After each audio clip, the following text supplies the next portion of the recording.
What do you think of when I say Saudi Arabia?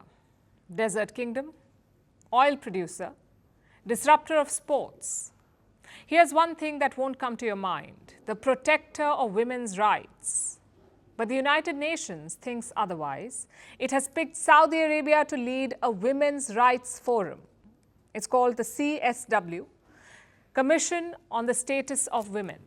The body is supposed to promote gender equality, it is supposed to empower women, and the United Nations thinks that Riyadh is the perfect choice to lead it. The country's UN ambassador is now the chair of this body. Talk about irony, dying 1,000 deaths. Saudi Arabia hardly qualifies as a champion for gender equality. It has long limited rights for women. Until a few years ago, women could not drive there. They could not travel without men. Yes, it has changed now, and that should be lauded. But it doesn't make them the shining beacon of women empowerment. Take a new law there, for example. It's called the Personal Status Law, passed in 2022. It has some rules for women. A woman must have a male guardian's permission to marry. She must obey her husband in a quote-unquote reasonable manner. Plus, there are clauses for financial support. It depends on the wife's obedience. That's the word they've used. And you heard it right, obedience. Financial support depends on a woman's obedience to her husband. Now, Riyadh says the new law is progressive.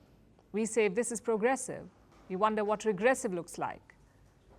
So how did Saudi Arabia get the post? The United Nations has 5 regional groups. Posts are rotated between them. One country holds the chair for 2 years. The Philippines had this position, but it was under pressure. The Asia group wanted it to step down and to give it to another country. Bangladesh was supposed to take over, but Saudi Arabia jumped in. It lobbied for the post. No one contested, so the Saudis got it. And they're now heading the Women's Rights Forum. Guess which other country is part of this? Iran, a country where women die because of headscarves, where women are penalized for showing a strand of hair. That same country is on this women's rights body. Sounds almost farcical. But it's not a first for the United Nations. They have a long track record of doing this. Take the UN Human Rights Council. China is on it, the same China that detains more than 1 million Uyghurs.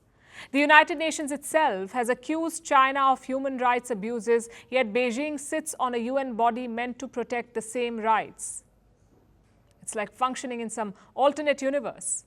In 2003, Libya was elected to head the UN Human Rights Commission. At the same time, it was being ruled by Muammar Gaddafi, a brutal dictator with very little regard for human rights, yet Libya under him was leading the UN body.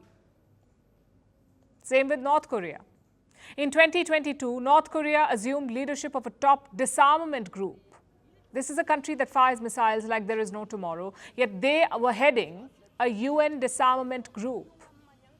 And ironically, this posting came just after North Korea fired a string of missiles. It's like making a fox guard the hen house.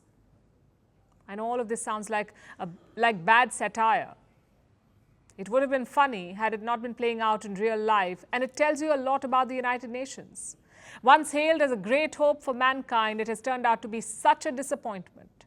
It's become a den of mind-numbing bureaucracy, undemocratic politics, and institutional cover-ups. The UN continues to defend these appointments. It says they're based on the principle of universal participation, but participation cannot happen blindly. What the United Nations needs is reform in every way, or it risks losing whatever little credibility it has left and becoming more irrelevant by the day.